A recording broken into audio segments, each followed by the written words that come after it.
Praise the lord. Shalom. పక్కలో ఉండేవారిని చూసి మీ అందరికీ సమాధానం కలుగునుగాక, మీకు సమాధానం కలుగునుగాక, మీకు సమాధానం కలగబోతుంది అని మీరు చెప్పండి. ఖచ్చితంగా దేవుడు వారికి సమాధానాన్ని కలుగ చేయబోతున్నాడు.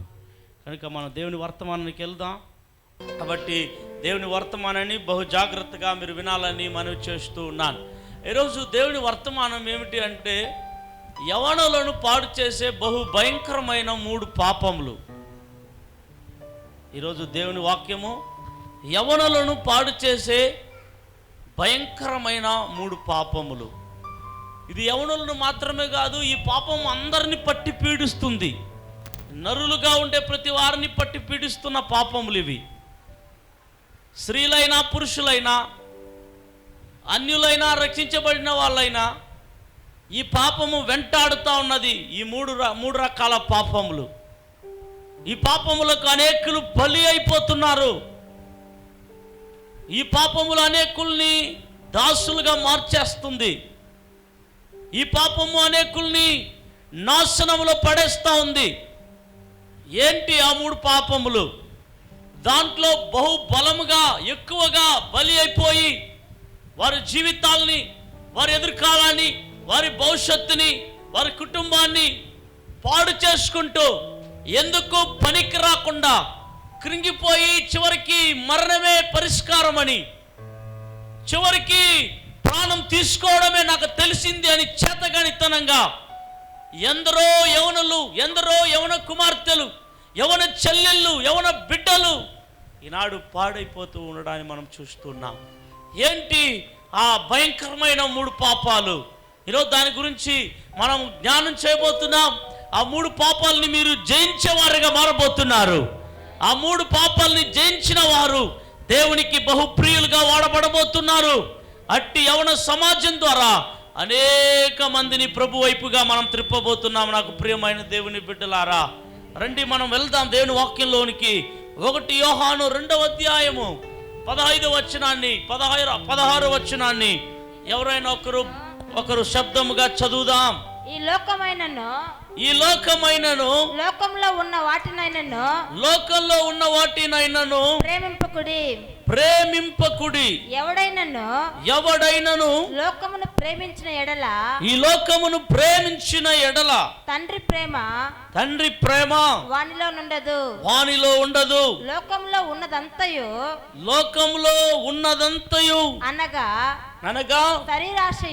శరీరాశయు నేత్రాశయు జీవపు డంబమును తండ్రి వలన పుట్టినవి కావు. అవి లోక సంబంధమైనవే. లోకము దాని ఆశయు గతించిపోవచ్చున్నవి గాని దేవుని చిత్తమును జరిగించువాడు నిరంతరము నిలుచును. ఈ వాక్యానికై దేవునికి చప్పట్లు కొట్టి దేవుని మహిమపరచాం. గట్టిగా చప్పట్లు కొట్టండి. ఉన్న వాళ్ళందరూ కూడా ఎంతైనా శబ్దము, యవనులు కూడి ఉన్నారు, యవన రక్తము. హల్లెలూయా. దేవుని నామానికి మహిమ కలుగును గాక. ప్రియమైన దేవుని బిడ్డలారా, ఆ భయంకరమైన 3 పాపాలు ఏంటి అని మనం గమనిస్తే, మొదటి పాపము శరీర ఆశ, 2వ పాపము నేత్ర ఆశ, 3వ పాపము జీవపు డంబము. చెప్పండి ఒకసారి.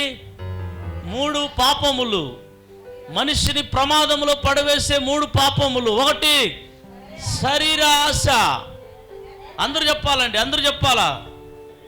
ఏదో ఒకటి శరీరాశ, 2 నేత్రాశ, 3 జీవపు డంబము. ఇది ఎవరి వలన పుట్టింది? ఎవరి వలన పుట్టింది?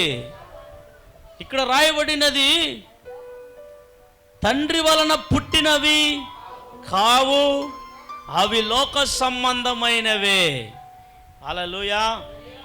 మీరందరూ ఎవరి వల్ల పుట్టారు చెప్పండి? మనమందరూ ఎవరి వల్ల పుట్టాం? పరలోకపు తండ్రి తల్లి గర్భములో మనల్ని పిండముగా రూపించి మనం ఈ లోకంలో కుమారులుగాను కుమార్తెలుగాను పుట్టాం. తండ్రి మనల్ని పుట్టించాడు. తండ్రి మనల్ని ఆయన స్వరూపంలో ఆయన పోలికలో మనలందరినీ కలుగజేశాడు. నాకు ప్రియమైన దేవుని బిడ్డలారా, అయితే ఈ 3 రకాల కార్యాలని తండ్రి వలన పుట్టింది కాదు, ఇది లోక సంబంధమైనవి అని రాయబడినది. లోక సంబంధమైనవి ఏదేది? శరీర ఆశ, నేత్ర ఆశ, జీవపు డంబము. ఈ 3 కార్యాలు, ఈ 3 పాపాలు భయంకరమైనవి. ఇది దేవుని దగ్గర నుండి ఆ మనిషిని, ఆ యవనుణ్ణి వేరుపరిచి అది ఎక్కడికి తీసుకెళ్తుందంటే నరకము వైపు నడిపిస్తుంది. ప్రియమైన దేవుని బిడ్డలారా, ఈ 3 పాపముల్లో అనేకులు బంధించబడి ఉన్నారు ఈనాడు, అనేకులు పట్టబడి ఉన్నారు ఈనాడు. దాంట్లో ప్రాముఖ్యంగా యవన పిల్లలు, యవన సహోదరులు ఈరోజు ఈ పాపములో పట్టబడి ఉన్నారు.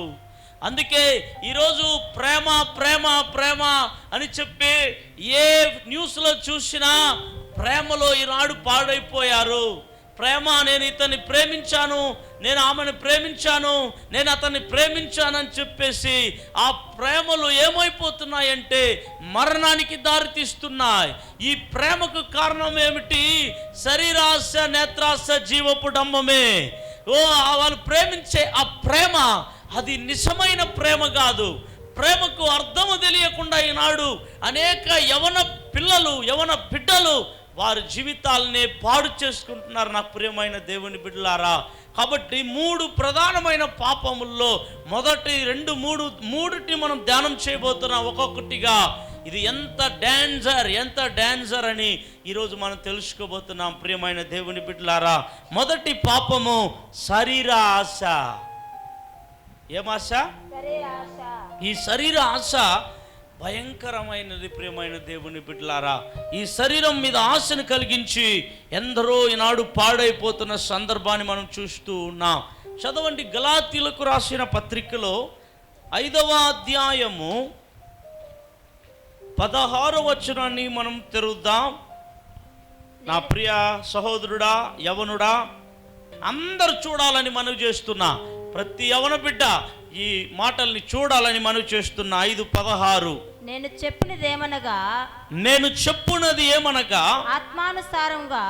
ఆత్మానుసారముగా నడుచుకొనుడి. అప్పుడు మీరు శరీరేచ్ఛను నెరవేర్చరు. శరీరము ఆత్మకును ఆత్మ శరీరమునకును విరోధముగా అపేక్షించును. ఇవి ఒకదానికి ఒకటి వ్యతిరేకముగా ఉన్నవి గనుక మీరేమి చేయ నిశ్చయింతురో వాటిని చేయకుందురు. ఎంతమంది ఒప్పుకుంటారు? మీ జీవితాల్లో చేయాలనుకుంటారు కానీ చేయలేరు కదా? ఎంతమందికి అలాంటి అనుభవం ఉంది? నిజంగా అందరికీ వస్తుంది, అందరికీ ఉంటుంది. ఇది నేను చేసేయాలా ఈ పని అనుకుంటావు కానీ చేయలేకపోతావు. నేను వెళ్ళాలి అక్కడికి అనుకుంటా కానీ వెళ్ళలేకపోతావు కదా? ఎంతమందికి అనుభవం ఉంది? ప్రియమైన దేవుని బిడ్డలారా, అందరికీ ఉంది. ఎందుకంటే అందరికీ ఆత్మ ఉంది, అందరికీ ఏముంది? శరీరము ఉంది. స్తోత్రం, హల్లెలూయా. ఆత్మ లేకుండా శరీరము లేనిది, శరీరము లేకుండా ఆత్మ లేనిది. స్తోత్రం, హల్లెలూయా చెప్పండి. కానీ గమనించాలా, శరీరము ఉండటం తప్పు కాదు, శరీర ఆశ ఉండటం తప్పు. హల్లెలూయా చెప్పండి గట్టిగా. శరీరం ఉంటేనయ్యా నీవు జీవిస్తావు. శరీరం ఉంటేనే ప్రాణ, ఆత్మ, శరీరం, ఇది 3 ఏకమై ఉంటేనే మనిషి జీవిస్తాడు. అయితే ఇక్కడ గమనించాలా, ఆత్మకు విరోధముగా ఏది పనిచేస్తుందంట? శరీరము. హల్లెలూయా చెప్దాం. ఈ శరీరాన్ని మీరు తాకితే ఈ శరీరంలో అనేక స్పర్శ కణాలను దేవుడు ఉంచాడు. ఒక్కొక్క స్థలంలో తాకితే ఒక్కొక్క విధంగా మనిషి ఫీలింగ్స్ వస్తుంది. చూశారా మీరు? హల్లెలూయా, హల్లెలూయా చెప్దాం. ఇక్కడ తాకితే ఒక ఫీలింగ్, ఇక్కడ తాకితే ఇట్ట అనిపోతాడు ఫీలింగ్. హల్లెలూయా చెప్పండి. ఒక్కొక్క స్థలంలో ఒక్కొక్క ఫీలింగ్స్ని ఈ శరీరంలో దేవుడు ఇన్సర్ట్ చేశాడు.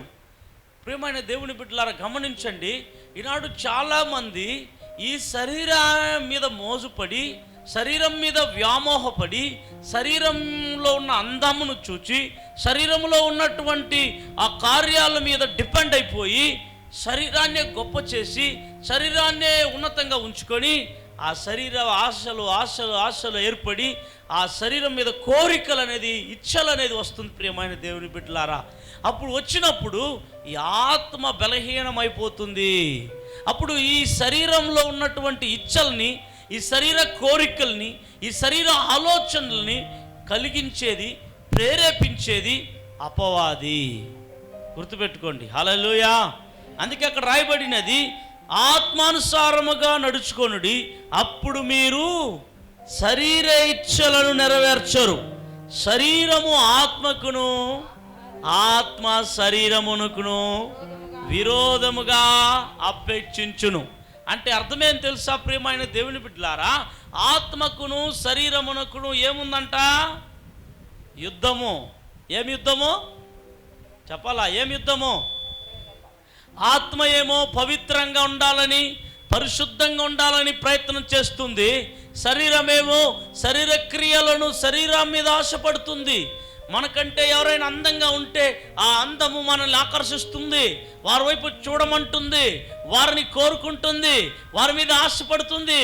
ఇలాంటి క్రియలను చేసేదే శరీర కార్యములు. ప్రియమైన దేవుని బిడ్డలారా, ఇలా మనం చేస్తున్నప్పుడు, ఎగ్జాంపుల్, నువ్వు ఎక్కడికో ఒక పనికి వెళ్ళాలి, లేదా ఒక ఉద్యోగానికి వెళ్ళాలి, నువ్వు వెళ్ళడానికి సిద్ధపడ్డావు, అయితే వెళ్ళడానికి వెళుతూ ఉన్నావు, నీకు అందమైనది ఏదో కనబడింది, నేను ఆకర్షించేది, అక్కడే ఉంటావు, అక్కడే ఉంటావు, అక్కడే ఉంటావు. నీ డ్యూటీ సమయం ఏమైపోద్ది? అయిపోద్ది. హల్లెలూయా చెప్పండి. ఇప్పుడు ఏం చెప్పేస్తావు? అక్కడ ఆఫీస్లో ఫోన్ చేసి ఏం చెప్పేస్తావు? అవో చచ్చిపోయింది, ఎవరో పోయినారు, ఇక్కడ కంపెనీకి బయలుదేరుతా ఉన్నా, ఏదో అయ్యింది, ఏదో ఒక తప్పు చెప్పి అక్కడ ఒక అబద్ధం, అదొక పాపం, ఇక్కడ చూసి ఇక్కడ ఒక పాపం. ఇలాగన చాలామంది వారు చేయాలనుకుంటారు కానీ చేయలేకపోతారు, వారు అనుకుంటారు కానీ సాధించలేరు. ఏంటి ప్రాబ్లం? ఈ శరీర క్రియలు ఏకులో విచ్చలవిడిగా పనిచేస్తున్నాయి. ఈ శరీర క్రియలను జయించాలి. ఈ శరీర క్రియలకు ఆధారం చేసుకోకూడదు. మనం ఆత్మానుసారముగా మారాలి అంటే అది ప్రభు అయిన యేసుక్రీస్తు ద్వారా మాత్రమే సాధ్యము. ఈ శరీర క్రియలను మనం జయించాలి. ఈ శరీర క్రియలను మనం జయించకపోతే ఈ శరీరం ఏం చేస్తుందంటే ఆత్మను చంపేస్తుంది. ఆమేన్, హల్లెలూయా. ఆత్మకు శరీరానికే పోరాటం జరుగుతుంది. ఆ పోరాటం ఎక్కువ ఏమవుతుందంటే ఆ పోరాటం పక్కనోడి మీదకి వెళ్తుంది, ఆ పోరాటము కుటుంబం మీదకి వెళ్తుంది, ఆ పోరాటం ఎక్కువైదా ఈరోజు అనేక సమస్యలకి కారణం. ప్రియమైన దేవుని బిడ్డలారా, ఈ శరీర క్రియలను మనం జయించాలి. ఎలా జయిస్తావు ఆ శరీర క్రియలను? 24 వచనంలో రాయబడింది, 23, 24లో, ఇట్టి వాటికి విరోధమైన నియమమేదియూ లేదు, క్రీస్తు యేసు సంబంధులు శరీరమును దాని ఇచ్చలతోను దురాశలతోను సిలువ వేసి ఉన్నారు. హల్లెలూయా. ఎంతమంది మీ శరీరాన్ని సిలువ వేసినారు?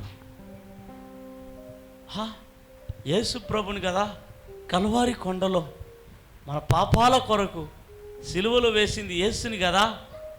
అదేంటి పాస్టర్ గారు సిలువ వేయబడ్డారా అని అడుగుతున్నారు.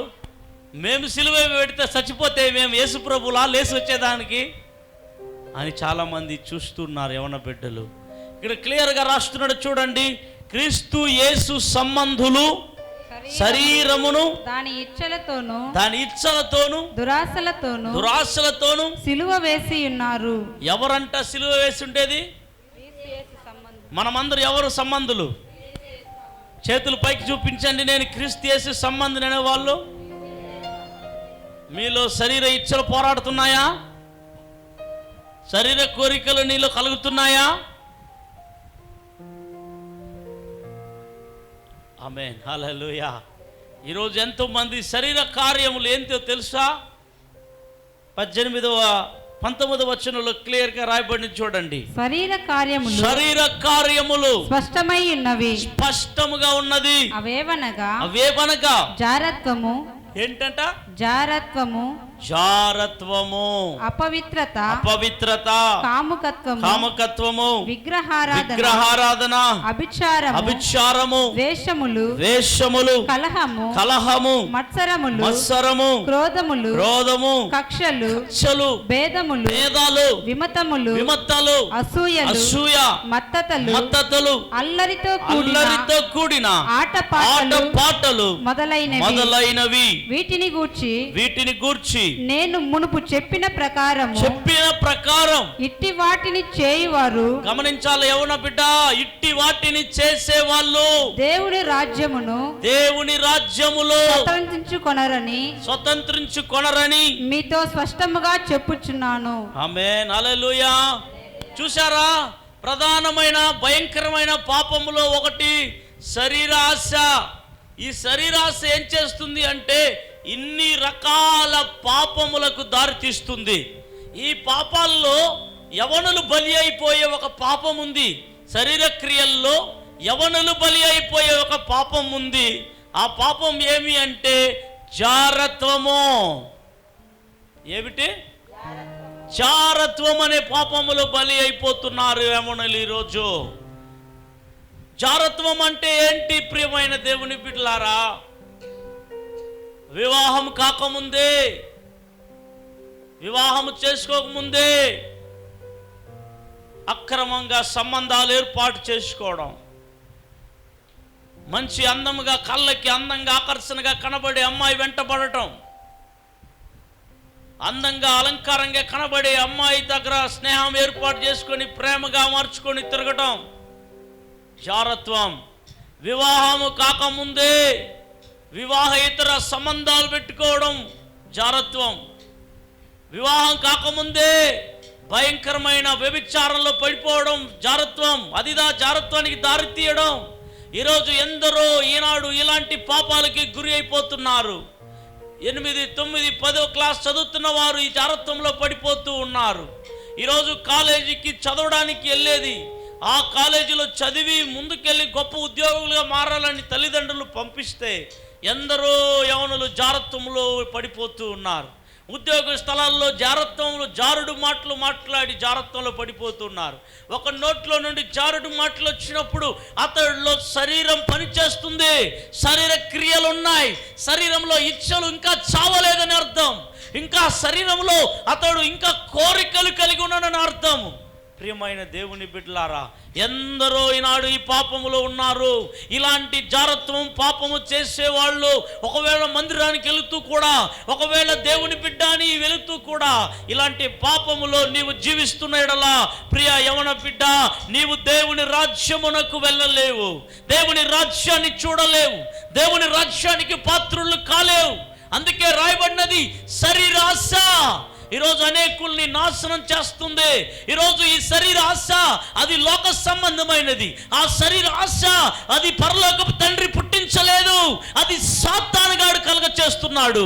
ఆ ఆశకు మోజుకు, ఆ వ్యామోహానికి బలి అయిపోయి ఎందరో అమ్మాయిలు, ఎందరో అబ్బాయిలు ఈరోజు ఏం చేస్తున్నారంటే, ఈరోజు వివాహం కాకముందే దేవుడు ఒక వివాహ సమయాన్ని పెట్టాడు, ఒక వివాహ నియమాన్ని పెట్టాడు, ఒక వివాహ పద్ధతిని పెట్టాడు. ఆ వివాహం కాకముందే ఈరోజు జారత్వంలో అనేకులు పడిపోతూ ఉన్నారు.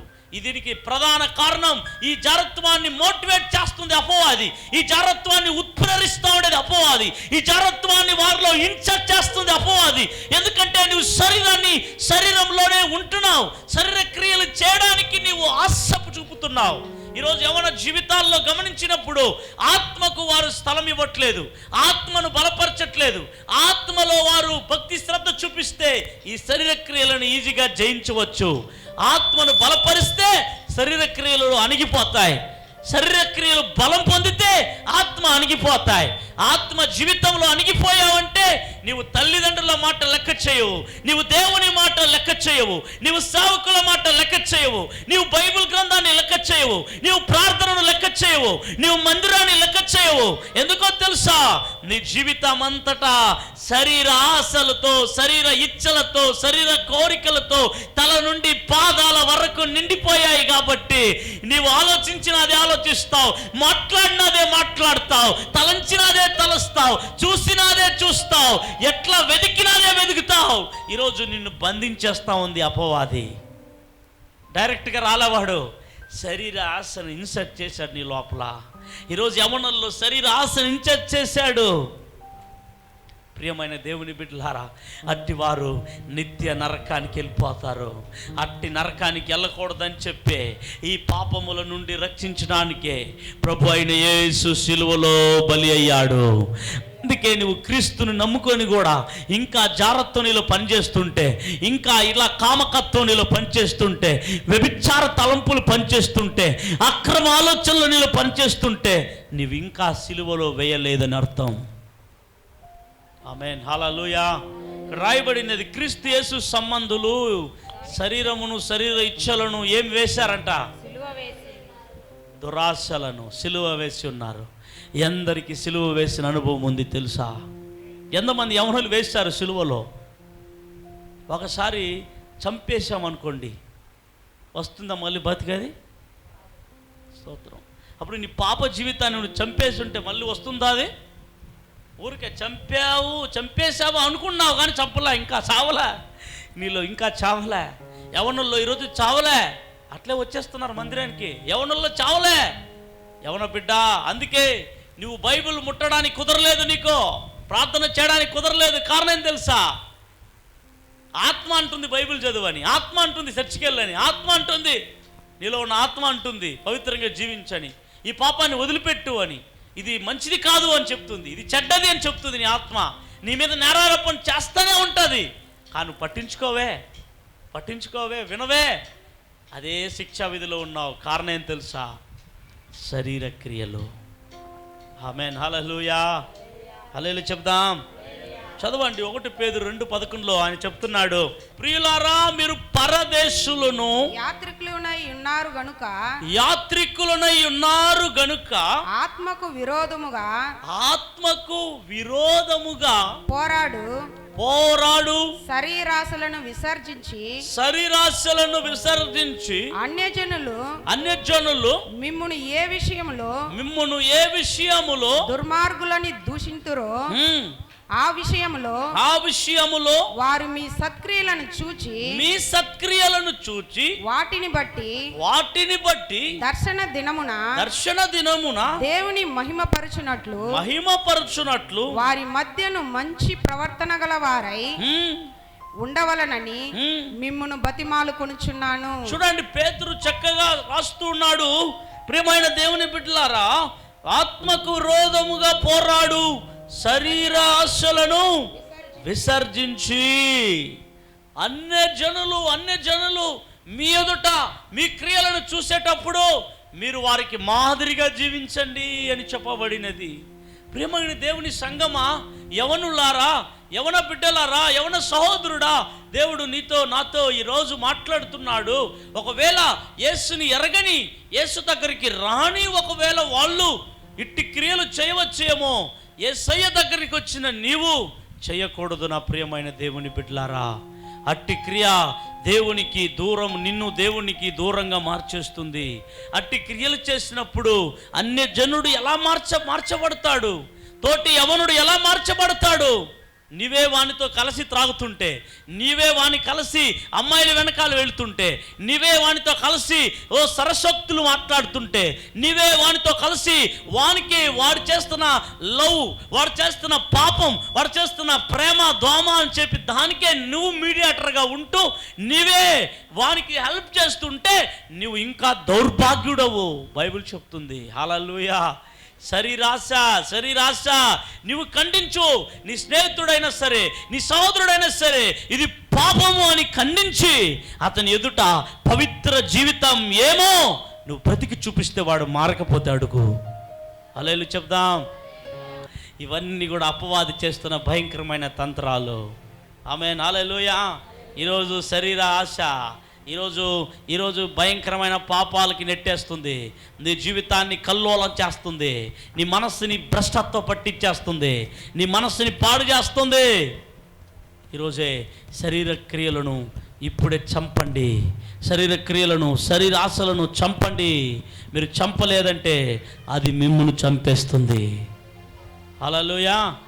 ఎంతమంది శరీర ఆశలను చంపబోతున్నారు ఈరోజు? ఆమేన్, హల్లెలూయా. మీరు శరీరాశను చంపకపోతే అదే మిమ్మల్ని చంపుతుంది. మీరు శరీరాశను చంపితే మీరు నిత్య జీవానికి పాత్రలు అవుతారు. శరీరాన్ని మీరు చంపకపోతే శరీరమే మీ ఆత్మను చంపేస్తుంది. బైబిల్లో మాట రాయబడింది. 1 తిమోతిలకు రాసిన పత్రికలో 5వ అధ్యాయము 6వ వచనము, సుఖభోగముల యందు ప్రవర్తించునది బ్రతుకుచుండియు చచ్చినదయుండును. బ్రదర్స్ లో ఒకరు చదవండి వాక్యాన్ని. సుఖభోగముల యందు ప్రవర్తించునది బ్రతుకుచుండియు చచ్చినదయుండును. హల్లెలూయా. ఏ యవన చెల్లెలైతే డిగ్రీలు చదవచ్చు, డాక్టర్లు చదవచ్చు, ఐపీఎస్లు ఐఏఎస్లు చదవచ్చు, గొప్ప గొప్ప చదువులు, గొప్ప గొప్ప విద్యలు ఉండవచ్చు, కానీ నువ్వు సుఖభోగాల యందు నువ్వు బ్రతికి ఉన్న ఎడలా, నీవు బ్రతికి ఉన్నావు కానీ నువ్వు చచ్చిన వాడవని బైబిల్ చెప్తుంది. సుఖభోగముల యందు ప్రవర్తించిన వాడు బ్రతికి ఉన్నాడు నామ మాత్రమే, కానీ వాడు దేవుని దృష్టిలో చచ్చిన వాడు. గుర్తుపెట్టుకో ప్రియ దేవుని సహోదరుడా, నీవు సుఖ భోగాల యందు ఉన్నావు. ఈరోజు మానవుడు సుఖ భోగాలలో ఆశపడ్డాడు, సుఖ భోగాలకు అలవాటైపోయాడు. అందుకే ఈరోజు సుఖ భోగాలని వెంబడించి పరిగెడుతున్నాడు. అయితే నీవు చచ్చిన వాడవి అని గుర్తుపెట్టుకో. నీవు శారీరకంగా బ్రతికున్నావు కానీ నీ ఆత్మ ఎప్పుడో చచ్చిపోయింది. అలా చచ్చిపోయిన నీ ఆత్మ పరలోక రాజ్యానికి వెళ్ళలేంది. ప్రియమైన దేవుని బిడ్డలారా, నీ ఆత్మను బ్రతికించడానికే యేసు ప్రభు 2018 సంవత్సరాలకు ముందు నరవతారిగా ఈ లోకానికి వచ్చాడు. నీ శరీరంలో నిన్ను పాడు చేస్తున్న పాపాలని జయించడానికి. ఒక విషయం చెప్తున్నాను చూడండి. ఈ శరీరాశలు, ఈ నేత్రాశ, ఈ జీవపడంబము, ఇది ప్రమాదకరమైన 3 పాపాలని చెప్పాను కదా. ఈ ప్రమాదకరమైన ఈ 3 పాపాల వలనే ఆదామ వాళ్ళని కూడా పడగొట్టాడు అపవాది. ఏదైనా తోటలో అవ్వతో మాట్లాడుతున్నాడు సర్పావతారంలో వెళ్ళి అపవాది. ఏమని మాట్లాడుతున్నాడు? ఇది నిజమా అని మాట్లాడుతున్నాడు.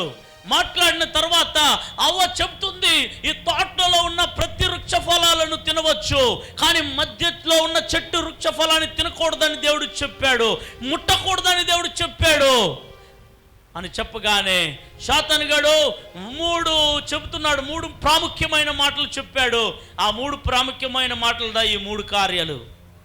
మొదటి కార్యం ఏం చెప్పాడు తెలుసా? మీరు చావనే చావరు. శరీరం మీద శరీరాశ, మీరు చావనే చావరు అని చెప్పాడు. రెండవది, మీ కన్నులు తెరవబడతాయి. నేత్రాశను తెరచాడు. అక్కడే నేత్రాశ తెరచాడు. చూడండి, గమనించండి. తర్వాత మూడవది, మీరు దేవతల వలె మారిపోతావు అని చెప్పాడు. జీవపు డంబం. మనిషిలో అపవాది కలిగించిన భయంకరమైన పాపం అది. చూడండి, శరీరాశ, నేత్రాశ, జీవపు డంబం వలనే ఆదాము అవ్వలు పడిపోయారు, పాపములో పతనమైపోయారు, భ్రష్టులైపోయారు. అలాంటి భ్రష్టులైపోయిన ఆ సంతతిదా అనేక కాలాలుగా ఆ పాపపు బీజము, ఆ పాపపు సారము మనిషిలో ఉండిపోవడం వల్ల ఆ పాపము నుండి విడిపించడానికి మన రక్షకుడైన యేసుక్రీస్తు లోకానికి వచ్చాడు. ఆయనను అంగీకరించేది ఈ 3 పాపముల నుండి విడుదల పొందడానికి. ఎంతమంది చప్పట్లు కొట్టి దేవునికి స్తోత్రాలు చెప్తాం? యేసు ప్రభుని నమ్మి కూడా ఈ 3 రకాల పాపాలను కట్టబడి ఉంటే, యేసు ప్రభు దగ్గరికి వచ్చి కూడా, యేసు ప్రభు దగ్గర వచ్చి చక్కగా నీవు మ్యూజిషియన్ గా ఉండవచ్చు, సింగర్ గా ఉండవచ్చు, వర్షిపర్ గా ఉండవచ్చు, మీడియాలో చేసేవాడుగా ఉండవచ్చు, చాలా పరిచర్యలో ముందుగా ఉండవచ్చు. కానీ ఈ 3 రకాల పాపాలు జయించని ఎడలా, ఈ 3 రకాల పాపాల్లో నీవు కట్టబడి ఉన్న ఎడలా నీవు ఇంకను చచ్చిన వాడు అని బైబిల్ చెప్తుంది. ఆమేన్, హల్లెలూయా. చచ్చిన వాడవు. సుఖభోగాల యందు నువ్వు జీవిస్తే నువ్వు చచ్చిపోయి ఉన్నావు. అందుకే పేతురు చెప్పాడు, ఆత్మకు విరోధముగా పోరాడే శరీరేచ్ఛల్ని విసర్జించండి. ఆత్మకు విరోధముగా ఈ శరీర ఆశలు ఏం చేస్తుంది? ఈ ఆత్మ మీదనే టార్గెట్. ఈ ఆత్మను చంపాలి, ఈ ఆత్మను అణచివేయాలి, ఈ ఆత్మలో చంపేయాలని చెప్పి ఆత్మకు విరోధంగా అనేక ఆశలు కలుగజేస్తుంది. ప్రియమైన దేవుని బిడ్డలారా, హల్లెలూయా. ఈ శరీర ఆశల్ని జయించండి. బైబిల్లో ముగ్గురు ఈ శరీర కార్యాలని జయించిన వారు ముగ్గురు ఉన్నారు. వారిలో ప్రధాన వ్యక్తి యోసేపు. ఆమేన్, హల్లెలూయా చెప్దాం. హల్లెలూయా. యోసేపు చాలా అందమైన వాడు, చాలా తెలివైన వాడు, చాలా జ్ఞానం కలిగిన వాడు, దర్శనాలను చూచేవాడు, దేవునికి బహుప్రియుడు, దేవునికి బహు ఇష్టుడు. యోసేపు తల్లి లేదు, తండ్రి లేదు, అన్నదమ్ముళ్ళు లేదు, దేశం కాని దేశంలో ఉన్నాడు. పరాయి దేశంలో ఒక బానిసగా ఒక ఇంట్లో పనిచేస్తున్నాడు. ఆ ఇంటికి యజమానుడిగా అంత స్థాయికి ఎదిగేశాడు. ఆ ఇంట్లో ఉన్నటువంటి అందమైన యజమానురాలు చూసింది యోసేపుని. అతని అందాన్ని చూసి ఆకర్షించబడింది, అతని జ్ఞానాన్ని చూసి ఆకర్షించబడింది, అతనికున్న తెలివితేటలు బట్టి ఆకర్షించబడింది. ఎట్లాగైనా ఇతన్ని మనవశం చేసుకోవాలి, మన భర్తకు తెలియకుండా ఇతనిని లాలన చేసి ఇతనిని ఎలాగైనా పాపంలో పడవేయాలి, ఇతని దగ్గర శరీర కోరికల్ని తీర్చుకోవాలి అని ప్రయత్నం చేస్తూ ఉండింది. ఆ యజమానురాలు ఓ రోజు దొరికింది ఆమెకి ఆపర్చునిటీ, ఓ రోజు ఛాన్స్ దొరికింది పాపం చేయడానికి. ఎవరు ఇంట్లో ఉండే వాళ్ళందరినీ పంపించేసింది యజమానురాలు కాదని చెప్పేసి అందరూ వెళ్ళిపోయారు. ఒంటరివాడుగా ఉన్నాడు యోసేపు. అప్పుడు యోసేపు దగ్గర పరుగున వెళ్ళి అతన్ని పట్టుకొని పోయింది, కౌగిలించుకొని పోయింది, అతన్ని ఈడవబోయింది పాపమునకు. అప్పుడు యోసేపు అంటాడు, ఈ భయంకరమైన దుష్కారమును చేసి నా దేవునికి విరోధముగా నేను ఎలా పాపము చేయగలను? నువ్వు చేస్తున్న పనిని నీ భర్త చూడకపోవచ్చు, పని వాళ్ళు చూడకపోవచ్చు, నాతోటి పని దాసులు చూడకపోవచ్చు, ఎవరు చూడకపోవచ్చు, అయితే నన్ను సృజించిన సర్వాధికారి అయిన దేవుడు నన్ను చూస్తున్నాడు అని భయపడ్డాడు దేవునికి. అన్నాడు, విసర్జించాడయ్యా. యోసేపు వలన అయిందంటే నీ వలన నా వలన ఎందుకు కాదు? యోసేపుతో దేవుడు ఉన్నాడు. యోసేపుకి ఇచ్చిన అట్టి కృప మనకెందుకు దేవుడు ఇవ్వడు? అట్టి యవనులను దేవుడు వెతుకుతున్నాడు. హల్లెలూయా చెప్దాం. రెండవ వ్యక్తి దానియేలు. ఇతడేమో ఈజిప్ట్లో, ఐగుప్తు దేశంలో ఇట్లాగా పాపం అతని వెంబడి వచ్చినప్పుడు పారిపోయినాడు. రెండవ వ్యక్తి దానియేలు, మంచి యవనం. ఈ యోసేపు కూడా మంచి యవనుడు. 17 సంవత్సరాలు అమ్ముడుపోయాడు. అప్పుడు సుమారుగా చరిత్రకారులు చెప్తున్నారు 30 సంవత్సరాల్లో అతడు ప్రధాన అయింది. 17 నుంచి 30 సంవత్సరాల మధ్యలో ఒక 2 సంవత్సరాలు చెరసాల్లో ఉన్నాడు. ఆమేన్, హల్లెలూయా. అవన్నీ లెక్క కడితే సుమారుగా అతడు ఒక 25 సంవత్సరాల ప్రాయం ఉంటుంది యోసేపుకు అంటున్నారు. 25 సంవత్సరాల ప్రాయంలో ఎలాంటి సుందరంగా ఉండుంటాడు, యవన కోరికలు ఎలా ప్రేరేపించుంటాయి. కానీ దేవుని కొరకు అణుచుకున్నాడు. దేవుని కొరకు యవన క్రియలను, శరీర క్రియలను అణచి జయించి నిలబడ్డాడు. కనుక అతడు ఐగుప్తు దేశానికి ప్రధానిగా మారాడు. గట్టిగా చప్పట్లు కొట్టి దేవునికి స్తోత్రాలు చెప్దాం. నా ప్రియమైన దేవుని యవన బిడ్డ, ఈ వర్తమానం వింటున్న నీ జీవితంలో ఈరోజు నువ్వు మారాలి. ఈరోజు మారాలి. నువ్వు ఈ శరీర ఆశలను విడిచిపెట్టాలి. దాంట్లో దానియేలు కూడా ఉన్నాడు. శరీరాన్ని అపవిత్రపరుచుకున్నట్లు పవిత్రంగా ఆ బబులోను దేశంలో తను కాపాడుకున్నాడని రాయబడింది. దానియేలు గ్రంథం 1:8 రాయబడింది. యోసేపు గురించి ఆదికాండం 39:9 రాయబడింది. మూడవ ఆమె ఒక లేడీ ఉంది, రిబ్కా. హల్లెలూయా, హల్లెలూయా చెప్దాం. ఆదికాండం 24:16 యవన రాలైనటువంటి రిబ్కా, వివాహానికి సిద్ధంగా ఉన్న రిబ్కా పవిత్రంగా ఉండింది. ఏ యవనుల్ని వెంబడించలేదు, ఏ యవనులతో సైన్యం చేయలేదు, పాపం చేయలేదు. తన యవన ప్రాయాన్ని పవిత్రంగా ఉంచుకునింది. ఈసాకుని పెళ్ళాడేంత వరకు పవిత్రంగా ఉంచుకునింది. యవన బిడ్డ, యవన చెల్లె, యవన జీవితం అనేది ఒక అద్దం లాంటిది. ఒకసారి క్రింద వేస్తే అది విరిగిపోతుంది. విరిగిపోయిన దాన్ని మరలా నువ్వు అంటించలేవు. గుర్తుపెట్టుకో, ఒకేసారి పడిపోయింది నీ యవన జీవితం, విరిగిపోయింది అంటే అద్దం విరిగిపోతే ఎట్లాగా చిల్లాబిల్లా అయిపోతుందని జీవితం కూడా అంతే. ఒకసారి కదా పాపం చేసేది. ఓ నేను చేసిందల్లా చేస్తాను, ఓ నేను చేసిందల్లా, నేను జీవించిందల్లా జీవిస్తాను, అప్పటికి చూసుకుందాంలే అని ఈరోజు అనేక మంది లోకకాల పాపములకు, అల్పకాల పాపభోగములకు బానిస అయిపోవడానికి కారణము శరీర ఆశ. స్తోత్రం, హల్లెలూయా చెప్పండి. వీటి మీద జయం పొందిన ముగ్గురున్నారు. ఒకరు యోసేపు, రెండవది దానియేలు, మూడవది రిబ్కా. హల్లెలూయా చెప్దాం, హల్లెలూయా. దీంట్లో జయం పొందినటువంటి తిమోతి కూడా ఉన్నాడు బైబిల్లో. హల్లెలూయా చెప్దాం, ఆమేన్, హల్లెలూయా. అయితే ఈరోజు నేను జయం పొందితే అనేక పాపంలో ఉండే వారిని ప్రభు వైపు మనం నడిపించవచ్చు. రెండవ కార్యానికి వెళ్దాం, సమయం లేదు కానీ రెండవ పాపము, భయంకరమైన పాపములో రెండవ పాపము నేత్రాశ. హల్లెలూయా చెప్దాం, చదవండి. మత్తయి రాసిన సువార్త 6వ అధ్యాయము 22వ వచనము. మత్తయి సువార్త 5:28. దేహమునకు దీపము కన్నే గనుక, దీపము కన్నే గనుక నీ కన్ను తేటగా ఉండిన ఎడల నీ దేహమంతయు వెలుగుమయమై ఉండును. నీ కన్ను చెడినదైతే నీ దేహమంతయు చీకటిమయమై ఉండును. ఆమేన్, హల్లెలూయా చెప్దాం. దేహానికి దీపం ఏదండి? మన కన్నే. కన్ను ఎలా ఉండాలంటున్నాడు?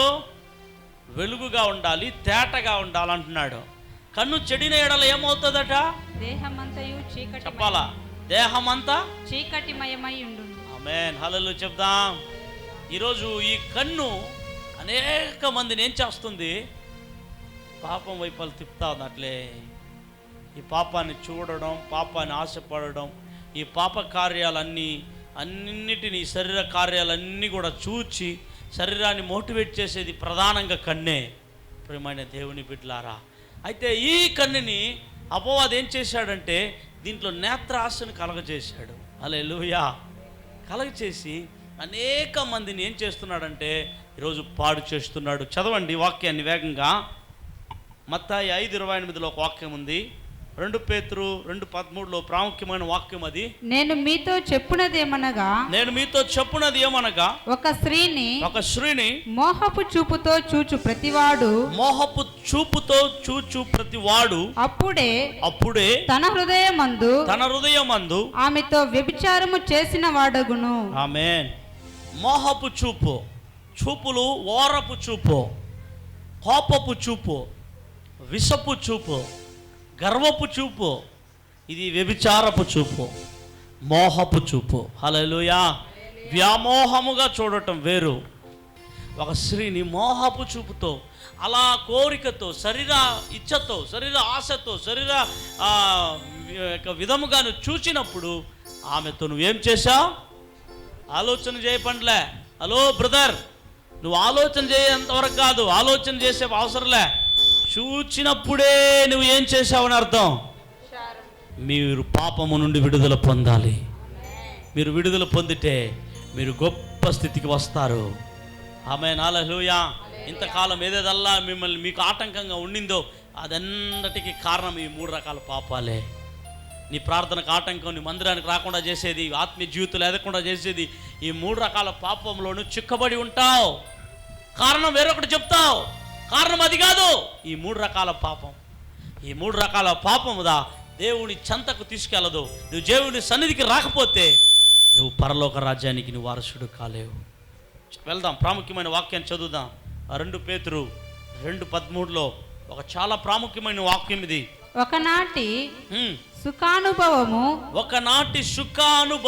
సంతోషమని ఎంచుకుంటారు. వారు కలంకములను నిందాస్పదములనై తమ ప్రేమ విందులలో మీతో కూడా అన్నపానములు పుచ్చుకొనుచు తమ భోగముల యందు సుఖించుదురు. అన్నపానాలు, కొంతమంది 24 గంటల అన్నపానాలు. ఈరోజు ఆ భోగమైన జీవితాలు జీవించకూడదు దేవుని దృష్టిలో. తర్వాత వ్యభిచారిని చూచి ఎవరిని చూచి? వ్యభిచారిని చూచి ఆశించుచు పాపము మానలేని కన్నులు గలవారును అస్థిరులైన వారి మనస్సులను మరలు కొల్పుచు లోభత్వమందు సాధకము చేయబడిన హృదయము గల వారును శాపగ్రస్తులై ఇందురు. ఆమేన్. శాపగ్రస్తులు వారు. హల్లెలూయా. ఇంకా అలా చదువుకుంటూ వస్తే 17వ వచనంలో వీరు నీళ్లు లేని బావులు అని చెప్తాడు. పెనుగాలికి కొట్టుకొని పోవు మేఘములనై ఉన్నారు. వీరి కొరకు గాఢాంధకారము భద్రము చేయబడి ఉన్నది. హల్లెలూయా. అయ్యా యవన బిడ్డ, యవన సహోదరుడా, ఈరోజు మిమ్మల్ని పిలిచింది ఎందుకో తెలుసా? మీరు గాఢాంధకారంలోకి వెళ్ళిపోకూడదు, మీరు శాపాలను అనుభవించకూడదు, మీరు దేవుని రాజ్యానికి దూరంగా ఉండకూడదు. మీరు అనుకుంటారు నా పేరు మార్చబడింది, మీరు అనుకుంటారు బాప్తిజం తీశాను, నేను క్రైస్తవ మతాన్ని పుచ్చుకున్నాను, నేను క్రైస్తవుని అయిపోయాను, క్రైస్తవ సంఘాలకి చందాలు ఇస్తున్నాను, దశమ భాగాలు ఇస్తున్నాను, మందిరంలో అన్నిట్లో పార్టిసిపేట్ చేస్తున్నాను. మంచిదే. అయితే ఈ 3 రకాల పాపం మీద నీకు జయముందా? ఈ 3 రకాల పాపాలని నీ కంట్రోల్ పెట్టుకొని ఉన్నావా? ఈ 3 రకాల పాపాలని నువ్వు కాళ్ళ క్రింద అనర్చగలుగుతున్నావా? లేదా అది నిన్ను ఏలుతా ఉందా? అడో మాట 14వ మాట గమనించారా? వ్యభిచారిని చూచి ఆశించుచు పాపము మానలేని కన్నులు గలవారు. ఎవరిని చూచి?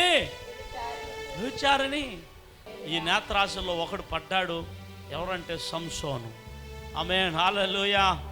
బైబిల్లో చదివితే న్యాయాధిపతులు 14:1లోను 16:1లోను 16:4 వచనంలోను ఈ సంసోను ఫిలిష్తీయుల చేతిలో నుండి ఇశ్రాయేలులను విడిపించడానికి ఒక న్యాయాధిపతిగా దేవుడు పుట్టించాడు.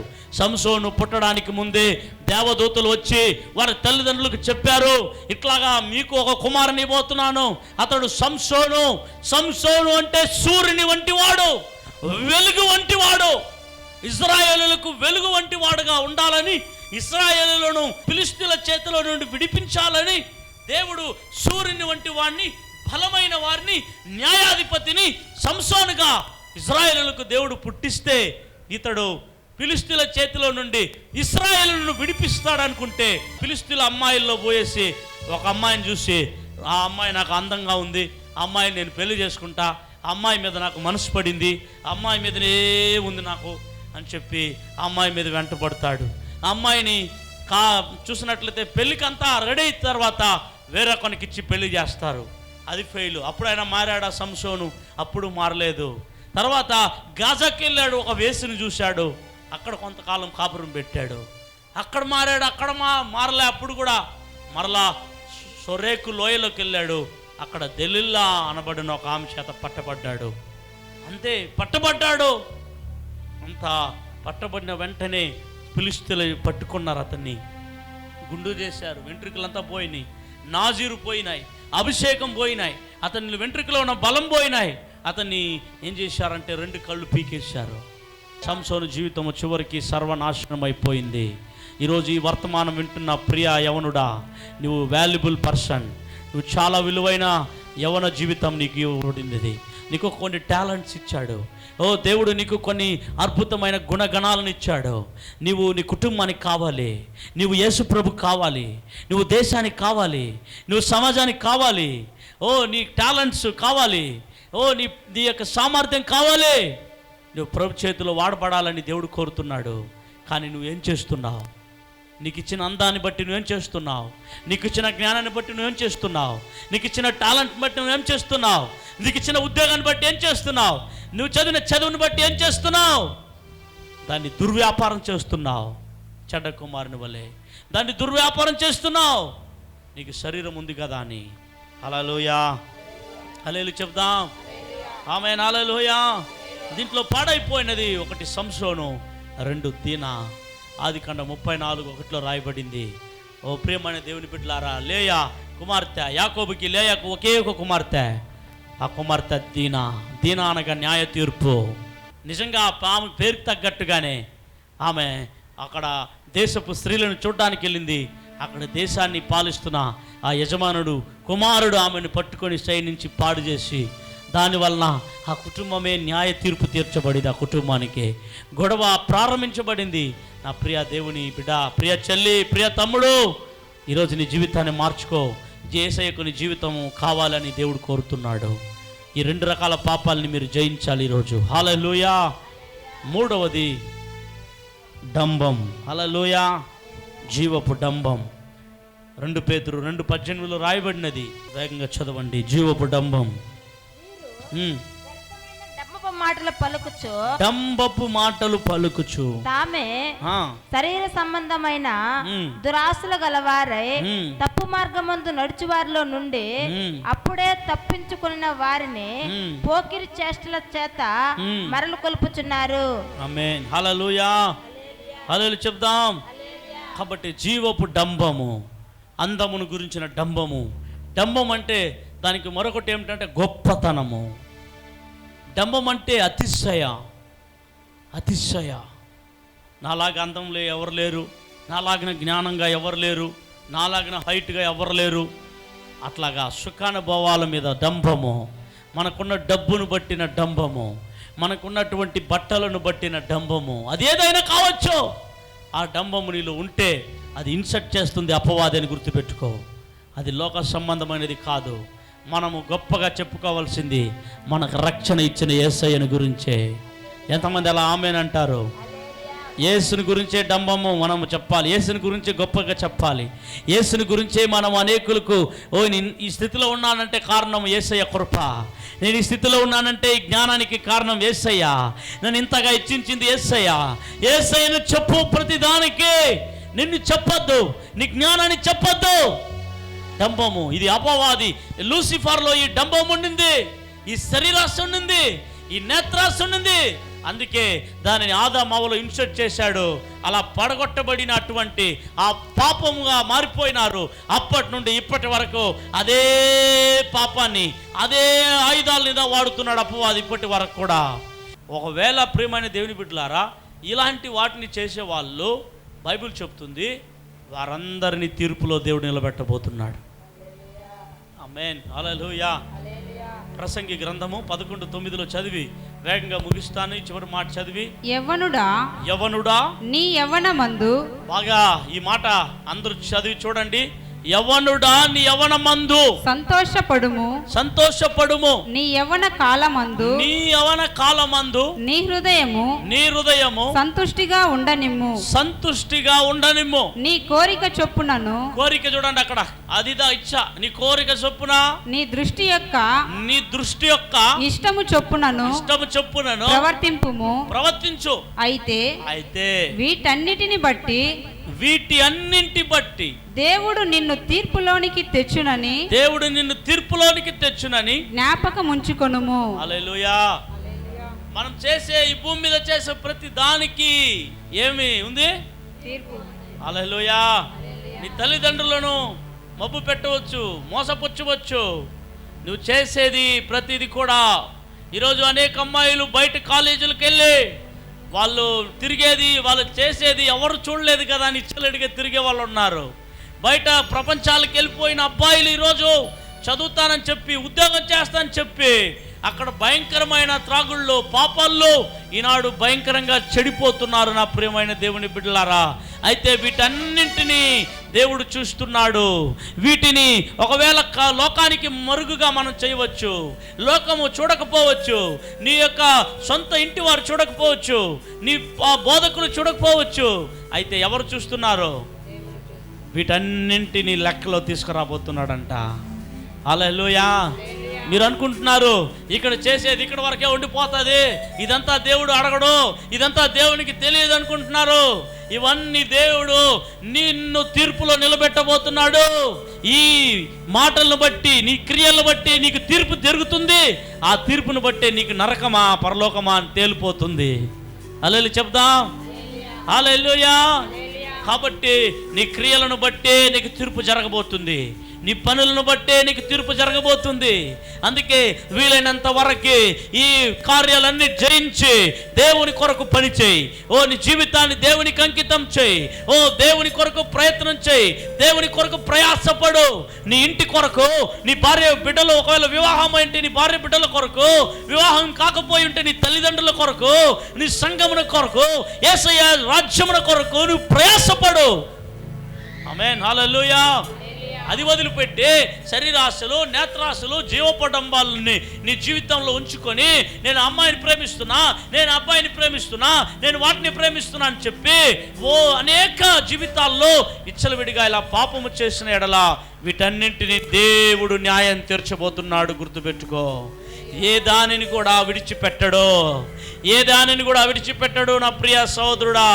కనుక ఈరోజే మార్పు జరగాలని దేవుడు కోరుతున్నాడు.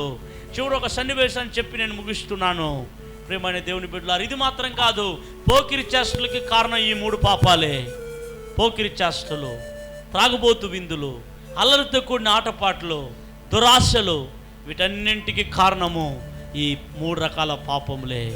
1 పేతురులో 4వ అధ్యాయం 3వ వచనంలో ఆ మాట రాయబడినది. ప్రియమైన దేవుని బిడ్డలారా, పోకిరి చేష్టలు, దురాశలు. మీలో ఎవరికైనా పోకిరి చేష్టలు ఉంటే మార్చుకోండి ఈరోజే. పోకిరి చేష్టలు, తర్వాత దురాశ, మద్యపానము, త్రాగడం. ఈరోజు డ్రగ్స్ కి బానిస.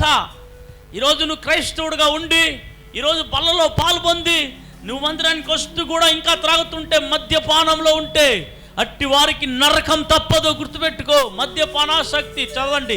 అల్లరితో కూడిన ఆటపాటలు, త్రాగుబోతుల విందులు, చేయదగని విగ్రహ పూజలు మొదలైన వాటి యందు నడుచుకొనొచ్చు అన్య జనుల ఇష్టం నెరవేర్చుచున్నటకు గతించిన కాలమే చాలును.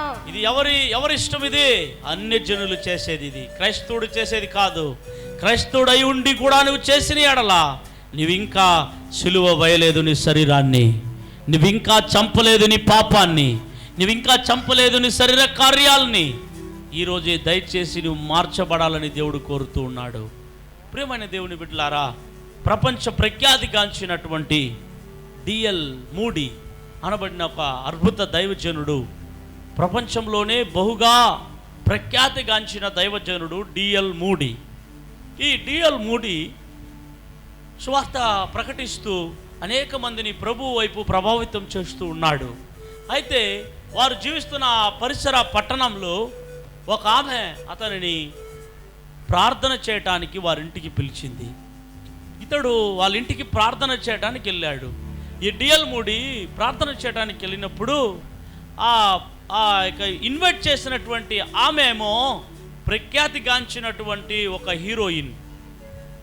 ఈ డిఎల్ మూడీని వాళ్ళ ఇంటికి ప్రార్థన చేయించుకోవడానికి ప్రార్థనకి పిలిచింది ఆమె. అప్పుడు ఈ డిఎల్ మూడీని కూర్చోబెట్టి, సార్ మా ఇంటికి మీరు రావడం చాలా సంతోషం, నా కొరకు ప్రార్థన చేయండి అని చెప్పింది. అప్పుడు డిఎల్ మూడీని వారి ఇంట్లో కూర్చోబెట్టి ఆమె టీ సిద్ధం చేసుకొచ్చి ఆమెకి ఇచ్చింది, అతనికి ఇచ్చింది. అయితే ఆ డిఎల్ మూడీ ఆ టీ తీసుకొని థ్యాంక్స్ అని చెప్పేసి టీ తాగుతూ ఆమెను అడిగాడు ఆ హీరోయిన్ని, అమ్మా నువ్వు చూడడానికి చాలా అందంగా ఉన్నావు, నీ మాటలు చాలా సౌమ్యంగా ఉంది, నీకు చాలా దేవుడు జ్ఞానాన్ని ఇచ్చున్నాడు, చాలా టాలెంట్స్ ఉంది నీకు, ఓ మంచి గుణాతిశయాలు కలిగి ఉన్నావు, అయితే నీవు ఇవన్నీ క్రీస్తు కొరకు వాడితే ఇంకా బాగుండు అని చెప్పాడంట. అయితే ఆమె చెప్పింది, అయ్యా నేను ఇప్పుడే 3 సినిమాలు చేశాను, 3 సినిమాలు రిలీజ్ అయింది, నాకు ఇంకా ఎక్కువగా పాపులర్ అయిపోయినా, నేను ఇంకా ఎక్కువగా సినిమాలు తీయాలి, నేను ఇంకా డబ్బులు సంపాదించాలి, నేను ఇంకా నా ఆ యొక్క యవన జీవితం అంతటి కూడా అప్పుడే యేసయ్య నమ్ముకునే వచ్చేస్తే ఎట్లాగా, నేను ఇంకా చేయాల్సిందల్లా చేయాలా, డబ్బులంతా సంపాదించుకోవాలా, తర్వాత ఆలోచిద్దాము అని చెప్పిందంట. అప్పుడు డిఎల్ మూడీ, అమ్మా నేను నీతో ఒక మాట అడుగుతాను, కోపగించుకోవద్దు అని చెప్పి అతడు తాగుతున్నటువంటి ఆ టీని, ఆ సగం టీని మధ్యలోనే ఆపి, ఈ టీ కొంచెం తాగవా, నేను తాగుతున్న ఈ టీని తాగవా అని ఇచ్చాడంట ఆమెకి. అప్పుడు ఆ సినిమా హీరోయిన్కి ప్రచండ కోపం వచ్చిందంట. బుద్ధుందా నీకు బుద్ధుందా నీకు, నువ్వు ప్రపంచ ప్రఖ్యాతిగాంచిన సావుకుడు అయి ఉండి నేను ప్రఖ్యాతిగాంచిన హీరోయిన్ నన్నే ఎంగిలి టీని దాగమంటావా? బుద్ధుందో నీకు అని కోపంతో పౌరుషంతో ఆమెకుండే అంత వెళ్ళగక్కిందంట ఆమె. డిఎల్ మూడి మౌనంగా అయిపోయాడంట, ఏం మాట్లాడలేదట. డిఎల్ మూడి మౌనం అయిపోయాడట. ఆమె ఏం మాట్లాడతాదో మాట్లాడే నేను మౌనంగా అయిపోయాడట, ఒక మాట కూడా మాట్లాడకుండా. ఆమె మాట్లాడి ఆమె అలిసిపోయిందంట. బొమ్మను చూశాడంట డిఎల్ మూడి. అమ్మ నేను ఒక మాట మాట్లాడతా, వింటావా? మాట్లాడండి. నీవు ఈ ఎంగిలి కలిగినటువంటి ఈ టీని తాగడానికి ఎంత కోపపడ్డావు, అయితే నీ జీవితం అంతా ఇంకా ఉన్న యవ్వన ప్రాయం అంతా నీవు పాపంలోను శాపంలోను ఈ సినిమా ఇండస్ట్రీలోను అంతా కూడా వాడేసి అంతా కూడా పాడు చేసేసి నీ ఇష్టాన్ని అంతా చేసేసిన తర్వాత నీ బ్రతుకునంతా కూడా వేటికో ప్రయోజనపరిచిన తర్వాత నీ జీవితం అంతా ఎంగిలైపోయిన తర్వాత నీ జీవితం అంతా భ్రష్టత్వం అయిపోయిన తర్వాత ఆ జీవితాన్ని యేసుకు నువ్వు ఇస్తే, ఈ సేవకుడు ఇచ్చినటువంటి ఈ టీకే అంత నీకు కోపం వచ్చిందే, అట్లాగా నీ జీవితమే ఎంగిలైపోయిన జీవితాన్ని నీవు దేవునికి ఇస్తే దేవుడు కూడా నీవు కోపపడినట్లే కోపపడితే ఏం చేస్తావు అన్నాడంట. ఆలోచించేయి ఏమన్నా బిడ్డ, ఏమన్నా సహోదరుడు, ఆలోచించేయి. ఎందుకయ్యా నువ్వు మందిరానికి రాలేదు? ఎందుకయ్యా నువ్వు బైబిల్ చదవట్లేదు? అయ్యో, ఎంజాయ్ చేయాల్సిన వయసులో చర్చికి రావడమా? ఎంజాయ్ చేయాల్సిన వయసులో బైబిల్ చదవటమా? ఎంజాయ్ చేయాలి, ఇష్టానంగా జీవించాలి, కోరిక చొప్పున, దృష్టి ఇష్టము చొప్పున, మనసు చెప్పేటట్లు నువ్వు చేసి నీ జీవితం అంతా ఎంగిలి చేసిన తర్వాత, నీ జీవితంలో ఉన్న బలమంతా ఉడికిపోయిన తర్వాత, నీ అందమంతా కూడా లోకానికి వాడిన తర్వాత, నీకున్న బలాన్ని లోకానికి యూజ్ చేసిన తర్వాత నువ్వు చివరిగా ఎంగిలి కలిగిన జీవితాన్ని నువ్వు యేసుకిస్తావు అన్న వెంటనే ఆమె కన్నీళ్లు కార్చిందంట డిఎల్ మూడి మాటలకి. అవును కదా, ఎంగిలైపోయిన తర్వాత, పాడైపోయిన తర్వాత, పాపములో నలిగిపోయిన తర్వాత ఈ జీవితాన్ని యేసుకు నేను ఇస్తే, యేసు కూడా నాలాగా కోపపడితే అప్పుడు నేను ఎక్కడికి వెళ్ళగలను? నన్ను ఎవరు క్షమించగలరు? అవును కదా అని అట్లే క్రింద పడి కన్నీళ్ళు కార్చి డిఎల్ మూడి నేను తప్పు చేశాను అని చెప్పి కాళ్ళు పట్టుకొని ఏడ్చి తమ జీవితాన్ని ఆ రోజే అప్పగించిందంట. ఈరోజే నా యేసయ్యకు నా జీవితాన్ని అప్పగిస్తాను. ఆ రోజే అప్పగించింది ఆమె. ఆ రోజే అప్పగించి ఆ సినిమా హీరోయిన్ మార్చబడింది, యేసుకు తన జీవితాన్ని సమర్పించుకుందంట. ఈరోజు నిన్ను అడుగుతున్నాను ప్రియమైన యవన బిడ్డ, నీకు ఒక 20, 25, 30, 35 నీకు ఎంతో ఒక 40 లోపులే అనుకో, నీ జీవితాన్ని ఎవరి కోసం వాడుతున్నావు? నీ బలాన్ని ఎవరి కోసం వాడుతున్నావు? నీ సమయాన్ని ఎవరి కోసం వాడుతున్నావు? నీ డబ్బును ఎవరి కోసం వాడుతున్నావు? నీకు ఇచ్చినటువంటి ఉద్యోగాన్ని ఎవరి కోసం వాడుతున్నావు? నీవు లోకానికా దేవునికా? నీకు బ్రతికిచ్చాడే, నీకు లైఫ్ ఇచ్చాడే, నీకు ఉద్యోగం ఇచ్చాడే, నీకు భార్యని ఇచ్చాడే, నీకు పిల్లల్ని ఇచ్చాడే, నీకు ఇంటిని ఇచ్చాడే, నీకు కావాల్సిన అన్నీ సఫలం చేస్తూ సప్లీ చేశాడే. ఆయనకు నువ్వేం చేస్తున్నావు యవన బిడ్డ, యవన సహోదరుడా? లోకంలో ఎందరో యవనులు పాడైపోయి నరకానికి వెళ్ళిపోతున్నారు. ఈరోజు నీవు ప్రభుని నమ్ముకొని సంఘానికి వచ్చి ఏం ప్రయోజనం? లోకంలో ఉండే యవనుల్ని ప్రభావితం చేస్తున్నావా? లోకంలో ఉండే యవనుల్ని పాడైపోతే నవ్వుతూ పరిహాసం చేస్తూ చూస్తున్నావా? వారి కోసం ప్రయాసపడుతున్నావా ప్రభు వైపు నడిపించడానికి? ఈరోజు ఎంతమంది యేసయ్యకు మీ జీవితాల్ని పూర్తిగా సమర్పించబోతున్నారు? ఈరోజు ఎంతమంది ఈ భయంకరమైన 3 ప్రమాదకరమైన పాపాలని జయించడానికి యేసు ప్రభు మీద ఆధారపడబోతున్నారు? ఈ ప్రమాదకరమైన పాపాల నుండి ఎంతమంది ఈరోజే వాటి నుండి విడుదల పొందాలని ఆశపెడుతున్నారు?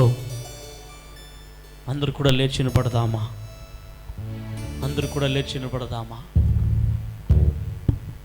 ఈ యవ్వన కాలము నీకే అంకితం చేస్తానయ్యా. నా శరీరాన్ని ఏ పాపము ఏ చారత్వము ముట్టకూడదయ్యా. అప్పగిస్తున్నారా? చేతులు చాపుతున్నట్లా మీ కొరకు ప్రార్థన చేస్తాను.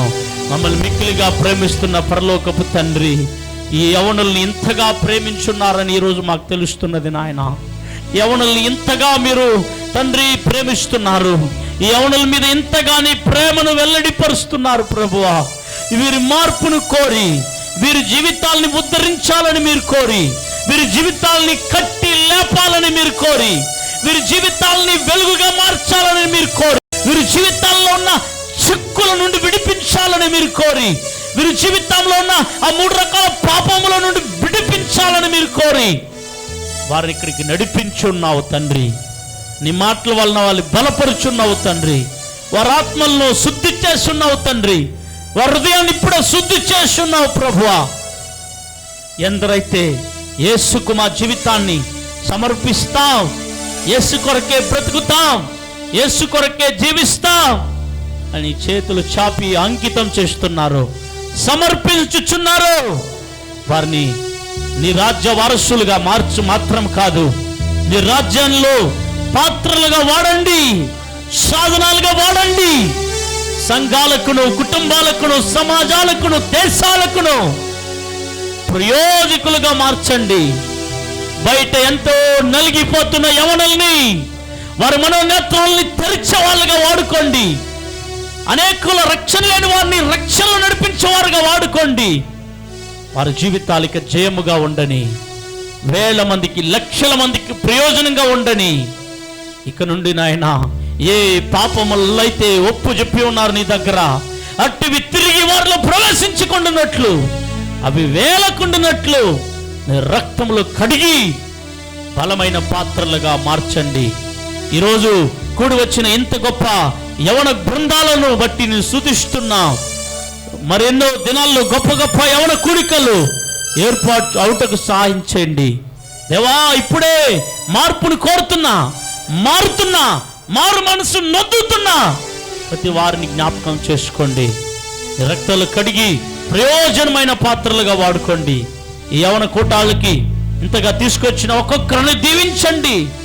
ప్రయాసపడిన వారిని, దీన్ని ఏర్పాటు చేసిన యవన బిడ్డల్ని దీవించండి. మీకే సమర్పిస్తున్నాను.